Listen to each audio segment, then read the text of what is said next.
Hello అండి. First time కనుక మన ఛానల్ చూసినట్టయితే ప్లీజ్ సబ్స్క్రైబ్ చేసుకోండి. ఆనంద్ అమెరికా నుంచి వచ్చి నెల రోజులైంది. దైవ దర్శనాలు, చుట్టాలు, స్నేహితుల పలకరింపులు పూర్తయ్యాయి. మరో వారం రోజుల్లో తిరుగు ప్రయాణం. రాత్రి భోజనాలు అయ్యాక అందరం కూర్చొని మాట్లాడుకుంటున్నాము. గతంలో నాన్న చెప్పిన మాటలే మళ్ళీ చెప్తున్నాడు. నాన్న ఆనంద్, ఈ మధ్య మా ఆరోగ్యాలు అంత బాగోవడం లేదురా. ఉన్నది నువ్వు ఒక్కడవే. మేము అక్కడికి రాలేము. మనకున్నది చాలదా, ఒకసారి ఆలోచించు నాన్న అన్నాడు. నాన్న ఇక్కడ ఉండేం చేయమంటారు? నాన్న నా వల్ల కాదు అంటూ ముక్తసరిగా ముగించి రేపు నేను హైదరాబాద్ వెళ్తున్నానని చెప్పి నా గదిలోనికి వెళ్ళాను. నా బాల్యమిత్రుడు ఇప్పుడు హైదరాబాద్లో ఉంటున్నాడని తెలిసింది. గతంలో వచ్చినప్పుడు కూడా వాడిని కలవడం కుదరలేదు. కానీ ఈసారి వాడిని ఎలాగైనా కలవాలని మరో స్నేహితుని దగ్గర వాడి అడ్రస్ తీసుకున్నాను. మరునాడు ఉదయమే హైదరాబాద్ బయలుదేరాను. కారు స్పీడ్ 80 దాటనీయవద్దని డ్రైవర్కి చెప్పి కళ్ళు మూసుకున్నాను. ఒక్కసారిగా చిన్ననాటి విషయాలు గుర్తుకొచ్చాయి. వాసు నేను ఒకే క్లాస్, బెంచ్ మేట్స్ కూడా. క్లాసులో ఎప్పుడు వాడే ఫస్ట్. చిన్నప్పుడే వాళ్ళ నాన్న చనిపోయారు. పెద్ద కుటుంబం. నా బుక్స్ తీసుకెళ్ళి చదువుకునేవాడు. ఆటల్లో కూడా వాడున్న టీం ఖచ్చితంగా గెలిచేది. చిన్నప్పుడు వాసు న్యూస్ పేపర్తో పతంగాలు తయారు చేసేవాడు. అలాగే వెదురు బొంగులతో రంగులు చిమ్మే గొట్టం, అగ్గిపెట్టే ఫోన్లు, సిగరెట్ అట్టలతో చార్మినార్ బొమ్మ లాంటిది చేసి అందరికీ ఇచ్చేవాడు. 10th తర్వాత ఇద్దరం విడిపోయాం. నేను హైదరాబాద్లో ఇంజనీరింగ్ పూర్తి చేసి అమెరికా వెళ్ళాను. వాడు ఊర్లోనే డిగ్రీ పూర్తి చేశాడు.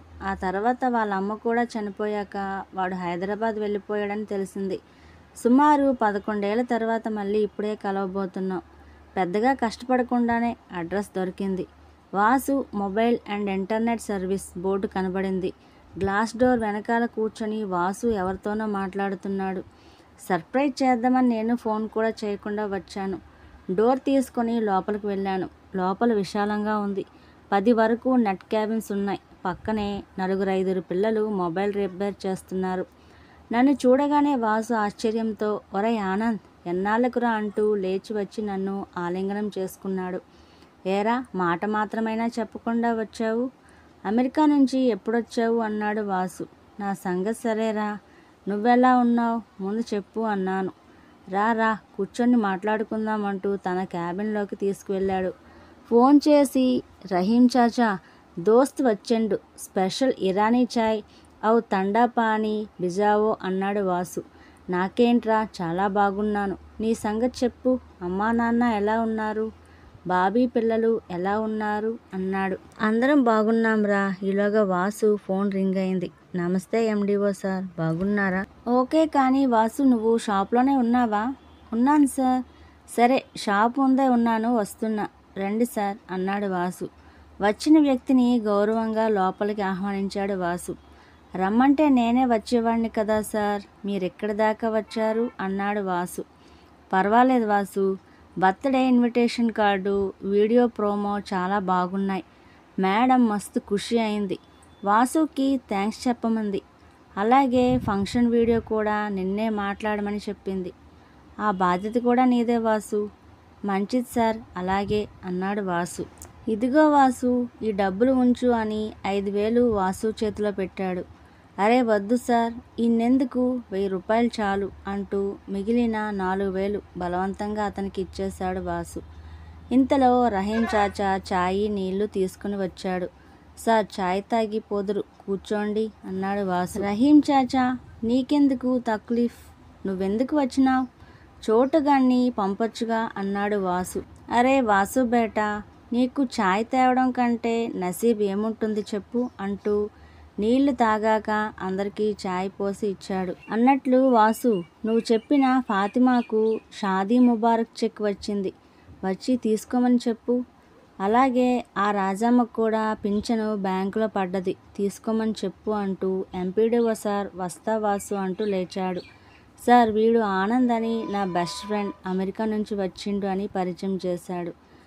నైస్ టు మీట్ యూ అంటూ ఎంపీడీఓ ఆనంద్తో చేయి కలిపి వాసు లాంటి స్నేహితుడు దొరకడం అదృష్టం బాబు అంటూ బయటికి నడిచాడు. రహీం చాచా ముబారక్, ఫాతిమా చెల్లెమ్మకు పెళ్లి డబ్బులు చెక్కు వచ్చిందట, ఇప్పుడే సార్ చెప్పిండు అన్నాడు వాసు. అప్పుడు రహీం చాచా కళ్ళల్లో నీరు తుడుచుకుంటూ వాసుని ఆలింగనం చేసుకొని అన్నట్టు బేటా ఇయ్యాల మీ ఇంటికాడ వంట బంద్. ఫాతిమా బిర్యానీ చాలా బాగా చేస్తుంది.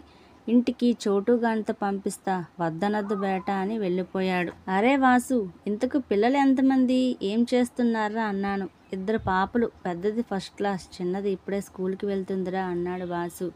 అరే వెంకట్గా, ఈ అపార్ట్మెంట్లో పనిచేసే రాజక్కను పిలువురా అని చెప్పి ఆనంద్ ఒక అర్ధగంట కూర్చోరా, ఇంటికి వెళదామని. ఒరేయ్ అందరు ఇటు రండి అంటూ పిల్లల్ని పిలిచిండు వాసు. అరే సీను, సాయిరా అపార్ట్మెంట్స్ వాళ్ళకి ఇవాళ వాట్సాప్ స్కైప్ కోచింగ్ క్లాస్ ఉంది, అందరికీ అర్థమయ్యేలా తెలుగులో చెప్పు అన్నాడు. అన్నా, ఈ ముసలి వాళ్ళంతా వాసన్నే రావాలంటున్నారు, నువ్వే వెళ్ళన్నా. నేను వాళ్ళకు ఫోన్ చేసి చెప్తాను కానీ నువ్వు వెళ్ళరా అన్నాడు వాసు.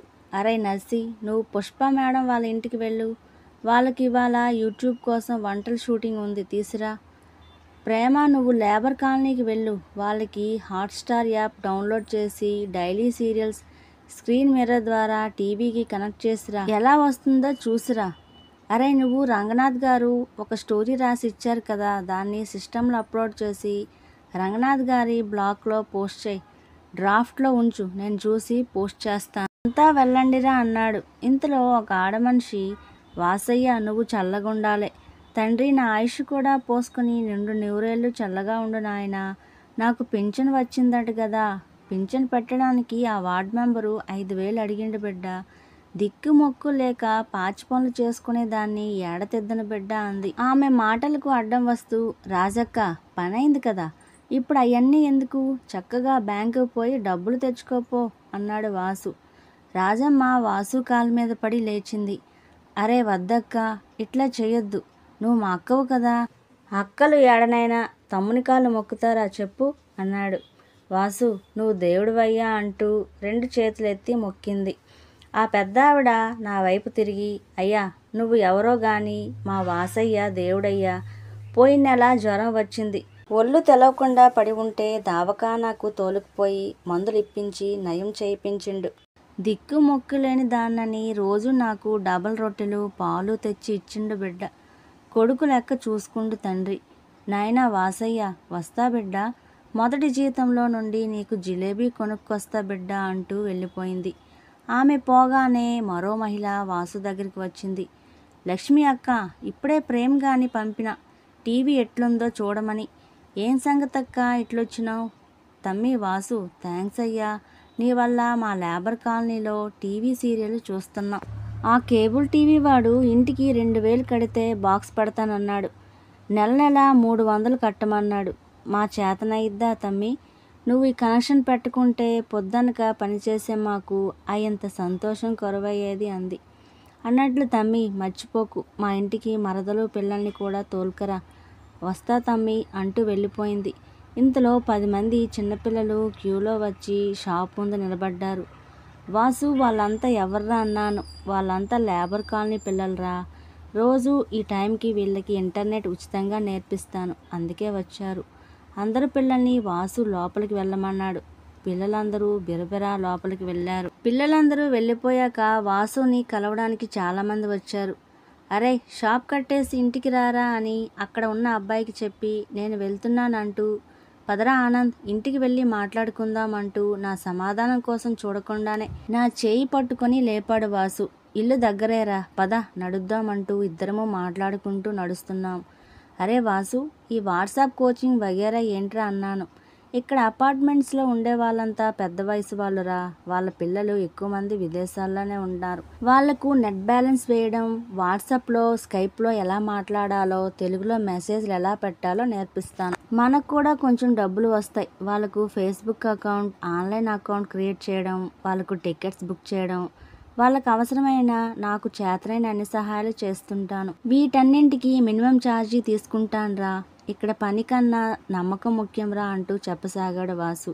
అన్నట్లు మన శంకర మాస్టర్ కూడా ఇక్కడే ఉంటున్నారా, ఇదేరా మన ఇల్లు అంటూ గేట్ తీసి లోనికి దారి తీశాడు వాసు. ఇల్లు చాలా పెద్దది, విశాలంగా ఉంది. ఇంటి ముందు ఖాళీగా ఓపెన్ హాల్లో డిన్నర్ ఏర్పాట్లు జరుగుతున్నాయి. ఇందాకటి షాప్లో ఉన్న పిల్లలంతా అక్కడ ఏర్పాట్లు చేస్తున్నారు. ఎదురుగా వస్తున్న మా చిన్ననాటి శంకరం మాస్టర్ని చూసి నమస్కరించాను. మాస్టారు కూడా నన్ను ఆప్యాయంగా పలకరించారు. నీ పేరు ఆనంద్ కదూ అన్నారు మాస్టారు. అవును మాస్టర్ అన్నాను. వాసు వాడి భార్య పిల్లలను పరిచయం చేసి, ఆ గదిలో నీకు ఏర్పాట్లు చేశారు, వెళ్ళి ఫ్రెష్ అయ్యిరారా, భోజనం చేద్దామంటూ చెప్పగానే నేను పక్కనే ఉన్న గదిలోకి వెళ్ళాను. నాతో పాటే శంకరం మాస్టారు వచ్చారు. ఫ్రెష్ అయ్యాక, మాస్టారు మీరేంటి ఇక్కడ అన్నాను. అదో పెద్ద కథరా.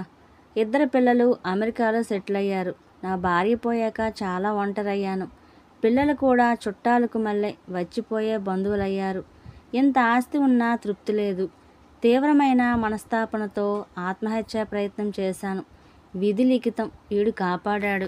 అప్పటి నుండి ఇక్కడే ఉంటున్నాను. వాసు మనుషుల్లో దేవుడురా. వాడిని చూశాకే బ్రతుకు మీద ఆశ కలిగింది. వాడు నన్నే కాదురా, ఇందాక కింద చూసిన పిల్లలంతా అనాథలేరా. వాళ్ళందరికీ అన్నీ వీడేరా. వాళ్ళు చదువుకుంటూ షాప్లో పని చేసుకుంటూ ఉంటారు. ఈ పిల్లలతో పాటు ఈ కాలనీ లేబర్ కాలనీ పిల్లల్ని రోజు కూర్చోపెట్టి చదివిస్తూ ఉంటానురా అన్నారు మాస్టర్. ఎక్కడో అమెరికాలో డబ్బులు మాత్రమే సంపాదించినంత మాత్రాన ఏం ప్రయోజనంరా. తాను బ్రతుకుతూ 10 మందికి ఉపయోగపడితేనే జన్మకు సార్థకతరా అన్నాడు మాస్టారు. మరి ఇంత ఖర్చు వాడేలా భరిస్తున్నాడు మాస్టారు అన్నాను. అంతా వాడి మంచితనం, నిజాయితీరా. ఈ ఏరియాలోని చిన్న ఆఫీస్ నుండి కలెక్టర్ ఆఫీస్ వరకు స్టేషనరీ వాడే సప్లై చేస్తాడు. షాప్ కూడా బాగా నడుస్తుంది. పైగా ఈ ఏరియాలోని చిన్న షాప్ మొదలు మాల్స్ వరకు ఏదో రూపంలో వీడికి సహాయం చేస్తూనే ఉంటారు. నువ్వే చూసావుగా, ఈరోజు నువ్వు వచ్చావని ఈ పిల్లల ద్వారా తెలిసినట్టుంది. ఇన్ని రకాల వంటలు, పళ్ళు, పలహారాలు, జ్యూసులు ఎవరికి తోచింది వారు ఇచ్చిపోతున్నారు. అదిరా వాసు అంటే అన్నారు. నిజంగా నా జీవితంలో ఇంత రుచికరమైన భోజనం ఇన్ని వెరైటీలతో తిని ఎరుగను. నాకన్నా డబ్బులో చదువులో వాసు తక్కువైనా ఈనాడు వాడు తాను బ్రతుకుతూ 10 మందిని బ్రతికిస్తున్నాడు. భోజనాలు ముగిశాక అందరి దగ్గర సెలవు తీసుకుని బయటకు వచ్చి మళ్ళీ కారులో బయలుదేరాను. నాన్న నాతో అన్న మాటలు, శంకరం మాస్టర్ చెప్పిన మాటలు పదే పదే గుర్తుకొస్తున్నాయి. నా మనసును కమ్మిన పొరలు ఒక్కొక్కటిగా తొలగిపోయాయి. ఒక స్పష్టత వచ్చింది. అమ్మా నాన్నను చూసుకుంటూ 10 మందికి సహాయం చేయడంలో ఉన్న తృప్తి అమెరికాలో సంపాదించే డాలర్లలో లేదని అర్థమైంది. జన్మకు సార్థకత చేకూరాలంటే ఇక ఇక్కడే ఉండాలని గట్టిగా నిర్ణయించుకున్నాను. ఈ విషయాన్ని నాన్నకు ఫోన్లో చెప్పి కళ్ళు మూసుకున్నాను. హాయిగా నిద్ర పట్టింది.